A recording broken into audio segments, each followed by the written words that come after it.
साध संगत जी प्यार से कहिए धन निरंकार जी। साध संगत जी दासी का आज का टॉपिक है जिक्र केवल ईश्वर का।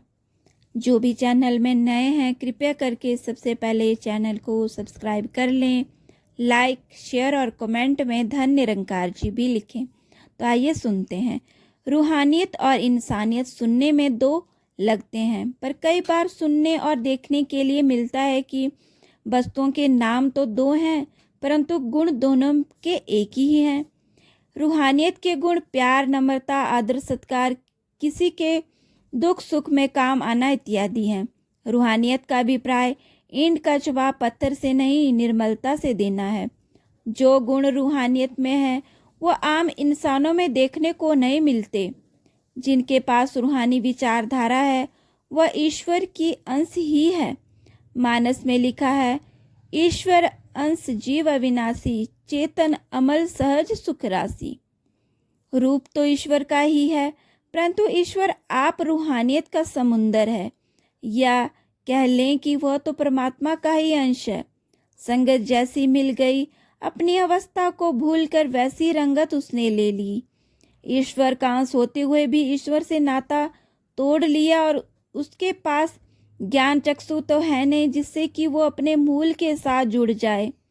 इंसान जब पैदा हुआ तब न तो इसकी कोई भाषा थी और न ही जात पात की कोई बात और न ही किसी को पहचानने की शक्ति थी। बाजार से जैसे कोई खाली टीन या डिब्बा ले आते हैं तो उसका भी कोई नाम नहीं होता। जब उसमें अचार या चीनी रखी जाती है तो उसका नाम पड़ जाता है अचार का डिब्बा या चीनी का डिब्बा। यही हाल नवजात शिशु का होता है।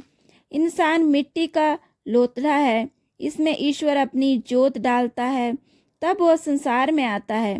पवित्र गुरबाणी में जिक्र भी है, ये शरीरा मेरेया हर तुध में जोत धरी ता तू जग में आया। इस प्रकार स्पष्ट है कि हरि ने अपनी ज्योति रखी। यदि ईश्वर इंसान में अपनी ज्योत नहीं रखता तो ये संसार में कैसे आता। परंतु ईश्वर की माया को भी समझना बहुत कठिन है। इसमें कोई शक नहीं कि ईश्वर ने अपनी ज्योत इंसान के शरीर में रखी, पर इसके साथ माया का बहुत भयंकर प्रकोप भी भर दिया, जिसके कारण इंसान को अपने मूल के संबंध में सोचने की प्रेरणा नहीं मिल पाई।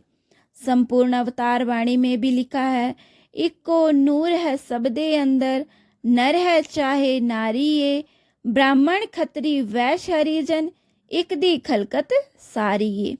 यह सृष्टि है तो ईश्वर की ही है और ईश्वर ही सबको सब कुछ देने वाला है, परंतु मूर्ख इंसान प्रभु की इस लीला को समझ नहीं पाता।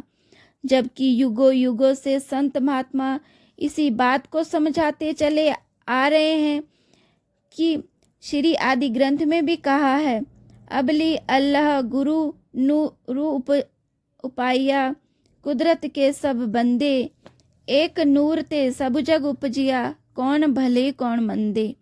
यहाँ पर पूर्ण स्पष्टीकरण दिया गया है कि एक ही नूर से सारे संसार की उत्पत्ति हुई है। जो इस ज्योति के साथ जुड़ गए उनका जीवन रूहानियत के रंग में रंग गया। रूहानियत में इंसानियत के गुणों को लेकर कोई फर्क नहीं है, इसीलिए इंसान भी इस एक नूर के साथ मिलकर इससे युक्त हो जाती है। माया के प्रकोप के नीचे दबे हुए लोगों को क्या पता कि रब कौन है, गुरु कौन है और ज्ञान क्या है। जीवन में इन चीज़ों की जरूरत भी है कि नहीं। माया में लिप्त इंसान की यही अवस्था है। सुख रूहानियत में है या इंसानियत में। इससे प्रमाणित होता है कि इंसान हर युग में अज्ञानता के साथ अपना जीवन तय करता रहा है। रूहानियत के गुण लेने के लिए इंसान को रूहानियत की शरण में आना पड़ेगा। रूहानियत तो इंसानियत को अपनी जेब में डालकर घूमती है। रूहानियत से मिलने के लिए इसके गुणों को अपनाना होगा। जिस तरह अंग्रेजी की MA की पढ़ाई करनी हो तो हम अंग्रेजी की किताबें खरीदते हैं और अंग्रेजी पढ़ाने वाले प्रोफेसर की शरण लेते हैं। जब इसमें कामयाबी मिल जाती है तो वह प्राणी भी MA का प्रोफेसर बन जाता है।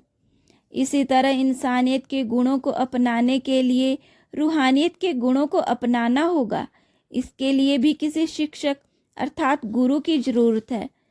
तब वह इंसान रूहानियत के गुणों से भरपूर होगा, औरों का भी मार्गदर्शन करने लगता है।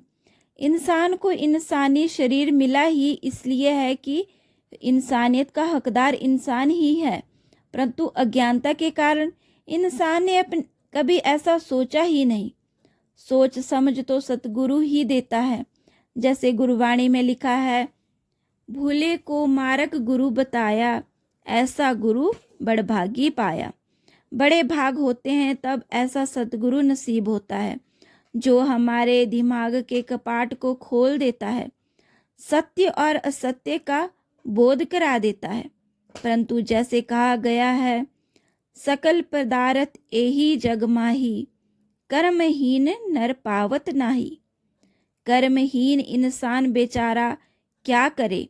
उसके पास ऐसी बुद्धि विवेक नहीं जिसके कारण साकार रूप में भगवान की पहचान कर सके। यह तो सतगुरु को दया आती है, तरस आती है, उसके कर्मों को बदलकर अपने असल रूप में मिला देता है। भक्त कबीर जी स्पष्ट रूप से कह रहे हैं, कहत कबीर हम राम की अंश। कबीर जी ने इंसान को इतना बड़ा दर्जा दिया और इसकी महिमा बताई, परंतु इंसान अपने कर्मों से बाज नहीं आया। राम की अंश तो इंसानियत के गुणों से भरपूर है, ईश्वर से भिन्न नहीं बताया। इंसान इतना बड़ा दर्जा लेकर भी अगर ठोकरें ही खाता रहे तो इसके लिए बुद्धि विवेक कहाँ से आएगी? बाबा बुल्ले शाह जी और भक्त कबीर जी का जीवन रूहानियत में रंगा हुआ है। आज भी कोई इनकी बाणी पढ़ता है तो इसी रंग को खोजने लगता है। बाबा बुल्ले शाह का रूहानी रंग निराला है। हीर रांझण दे हो गए मेले, भुल्ली हीर ढूंढे दी वेले। रांझण यार बगल में खेले, जित बल देखूं यारो यार। इश्क दी नवियों नवी बहार। रूहानियत और इंसानियत से जुड़े हुए इंसानों का जीवन बेशक पढ़कर देख लें। इसमें ईश्वर के जिक्र के अलावा और किसी का जिक्र नहीं मिलेगा। बाबा बुल्ले शाह जी जब रूहानी इश्क के रंग में रंगे तो उन्होंने कह दिया, जब मैं हरफे इश्क दा पढ़िया, मस्जिद कोलो मुल्लाह डरिया, जा जा ठाकुर द्वारे बढ़िया। रूहानियत के रंग में रंगे हुए चाहे सूफी फकीर हैं, चाहे संत महात्मा हैं, इन्होंने हर हालात में हर जगह रूहानी रंग को ही बिखेरा। आज भी परम दयालु सतगुरु माता सुदीक्षा जी महाराज सबको इस नाम के रंग में रंगना चाहते हैं, ताकि हर प्राणी प्रभु के साथ जुड़कर अपना जीवन सफल करे। हर एक इंसान इस रूहानियत के संग जुड़कर अपने आप की पहचान करे कि मैं क्या हूँ और क्या करने आया हूँ। इसी तरह से सतगुरु हमें ऐसी सिखलाई दे रहे हैं कि हमने इस ज्ञान के रंग में रंग कर इस रूहानियत को अपनाना है। और रूहानियत और इंसानियत तो संग संग ही हैं। इस रूहानियत को अंग संग जानकर हमने अपने आप को इस परमात्मा के साथ जोड़कर इस रूह को रूहानियत के साथ जोड़ना है। प्यार से कहिए, धन निरंकार जी, तू ही निरंकार, तू ही निरंकार, मैं तेरी शरण हाँ, मैं तेरी शरणा, मैनू बख्श लो।